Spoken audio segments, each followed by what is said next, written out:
일론 머스크가 가지고 있는 또 다른 회사 뉴럴링크에서 임상실험을 진행하겠다는 소식이 있었습니다. 저는 테슬라에 투자를 한다면 일론 머스크가 가지고 있는 다른 사업들도 눈여겨보며 모니터링을 해야 한다고 생각을 하는데요. 저는 언젠가 일론 머스크가 세우고 있는 이 하나의 거대한 제국이 서로 시너지를 내며 테슬라에 큰 이익을 가져다 줄 수 있을 것이라고 생각을 합니다. 그런 의미에서 오늘은 뉴럴링크에서 나온 임상실험 모집에 대한 소식을 가져와 봤습니다.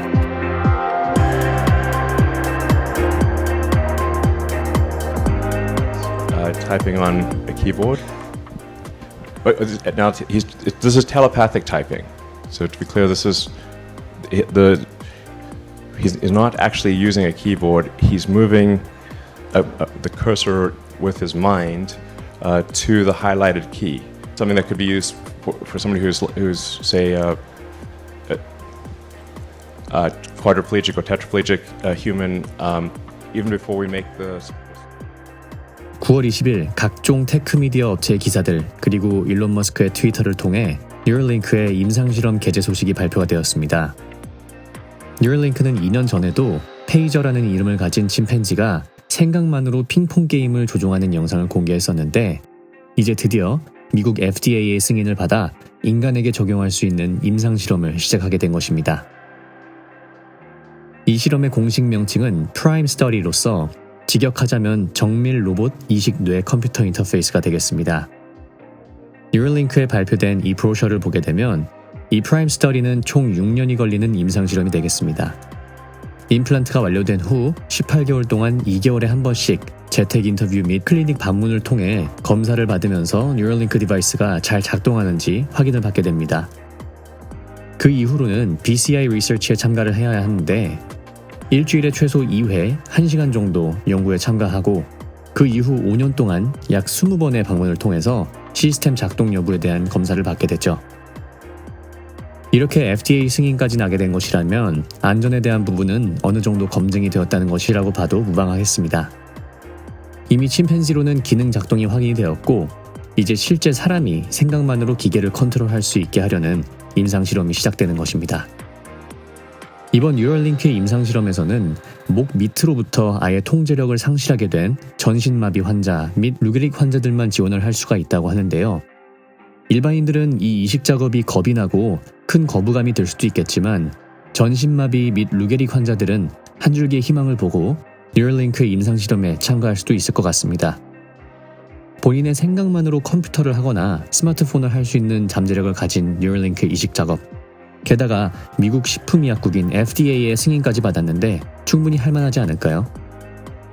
이번 임상실험에서 눈여겨볼 것은 R1 로봇의 투입인데요. 이 R1은 수술용 로봇으로서 뉴럴링크에서 10개월 전에도 발표를 했던 것과 같이 정밀 이식 작업이 가능합니다.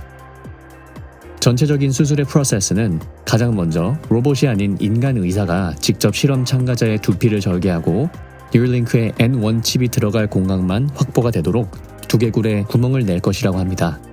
그 이후에서야 뉴럴링크에 R1 로봇이 투입이 되어서 N1 칩을 뇌에 이식해주는 것이죠. 정밀 타겟팅 컴퓨터를 사용해서 뇌의 혈관을 건드리지 않는 부분들을 다 포착해 이곳에 총 64개의 사람 머리카락 두께보다 얇은 전극 스레드를 1차 운동 피질의 부위에 심어준다고 합니다. 이 1차 운동 피질의 뇌의 부위가 사람의 움직임을 계획하고 실행하는 부분이라고 합니다. R1이 스레드를 이식하는 데 소요되는 시간은 15분 안팎으로 걸릴 것이라고 발표되었습니다. 이 모든 절차가 끝나면 개방되었던 두개골을 다시 닫고 두피를 꿰맴으로써 이식 작업이 끝나게 되는 것입니다. 모든 절차가 끝나면 실험 참가자는 외관상으로 봤을 땐 달라지는 게 없는 아주 깔끔한 이식 작업이라고 할 수 있겠습니다. 이후 뇌에 이식된 N1 칩은 블루투스로 연결이 되어서 뇌가 보내는 전파를 컴퓨터 코드로 변환하여 컴퓨터가 알아들을 수 있게 변환 작업을 거쳐주는 것이 가장 첫 번째가 되겠는데요. 이 모든 것이 생각만으로 기계를 조종할 수 있게 하기 위함입니다. 지금까지의 전신마비 환자 및 루게릭 환자들이 컴퓨터를 사용하는 방법은 이마의 움직임 혹은 눈동자의 움직임을 감지하는 헤드마우스라는 장치를 통해 심지어 혀를 이용한 마우스도 있었지만 이는 전체 컨트롤을 주기에는 무리가 있는 방식이었죠. 눈으로 타자 하나하나를 보면서 클릭을 해야 하는 방식은 상당히 제한된 방식의 컨트롤이었을 겁니다. 하지만 뉴럴링크는 생각만으로 컴퓨터를 컨트롤할 수 있다는 것이죠. 지금 한번 뉴럴링크 임상실험 시작이라는 문장을 타자로 친다고 생각만 해보세요. 지금 그 생각을 하면서 자연스럽게 손 쪽으로 뇌에 관심이 가시는 그 느낌이 드실 겁니다.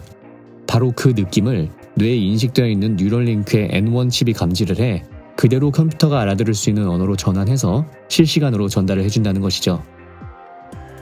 이미 침팬지가 생각만으로 핑퐁 게임을 조종하는 것을 성공했으니 사람에게 이식하여 기계를 조종하게 되는 것은 이론적으로 이미 가능하다는 겁니다. 다만 인간에게 적용되는 실험이기에 여러 가지 안전 문제 그리고 윤리적인 고민이 들어갈 수 있는 것뿐이죠. 이제 무서운 점은 이 뉴럴링크의 디바이스를 이용해 궁극적으로는 테슬라 옵티머스 로봇의 사지와 연결시켜 본격적인 사이보그 시대를 열어줄 수 있다는 것입니다. 일론 머스크는 트위터로 스타워즈의 한 장면, 루크 스카이워커가 아버지인 다스 베이더에게 손을 잃고 기계팔을 이식받는 장면을 공유하였는데요. 바로 이것이 테슬라 옵티머스의 사지를 이용해 전신마비 및 루게릭 환자들이 자유롭게 움직일 수 있는 시대가 올 수도 있는 이런 잠재력을 지닌 것이 이번 뉴럴링크의 임상실험이라고 봐도 되겠습니다. 지금까지의 내용을 정리해보면 뉴럴링크의 N1 칩은 인간의 생각을 전극으로 받아 해석해 로봇, 즉 컴퓨터가 알아들을 수 있게 해줌으로써 인간이 지금까지 컴퓨터와 소통하기 위해 사용했던 10개의 손가락을 대체시켜 생각만으로 직접적인 소통을 할 수 있게 해주는 하나의 소통의 공백을 없애줄 수 있는 잠재력을 가지고 있는 것입니다. 일론의 뉴럴링크 임상실험 발표를 알리는 이 트윗의 마지막 부분, 스티븐 허킹이 이 뉴럴링크 기술을 가졌으면 어땠을지 상상해보라 라는 이 문구는 정말 많은 생각이 들게 하는데요. 제한된 움직임과 소통에도 불구하고 음성 합성기와 그의 얼굴 근육으로 소통하고 저서를 집필하며 이론 물리학 그리고 우주론에 엄청난 영향을 끼쳤던 스티븐 허킹. 만약 이런 정도의 인물이 제대로 임상실험이 끝난 N1의 기술이 있었다면 얼마나 더 위대한 업적들을 많이 남겼을까요? 일론 머스크가 영위하는 사업들의 공통점은 인류라는 종족을 한 단계 업그레이드 시켜주는 사업들이라고 생각을 합니다. 스페이스X는 인류를 우주적 존재, 다행성 종족으로 만들어주기 위한 사업이고 뉴럴링크는 인간과 기계의 공생의 탄생을 알리는 사이보그 시대, 그리고 테슬라는 인류의 에너지 구조 자체를 바꿔버리려는 기업이죠. 윤리적으로 그리고 철학적으로 이러한 시대의 흐름이 마음에 안 드실 수도 있고 동의하지 않으실 수도 있겠습니다만 저는 기본적으로 자본이 어디로 움직이는지가 제일 궁금한 사람이기에 테슬라에 투자를 합니다. 저는 테슬라가 이런 시대의 흐름의 중심에 있을 기업이라고 생각하기 때문입니다. 지금까지 테크피드였습니다. 시청해주셔서 감사드립니다.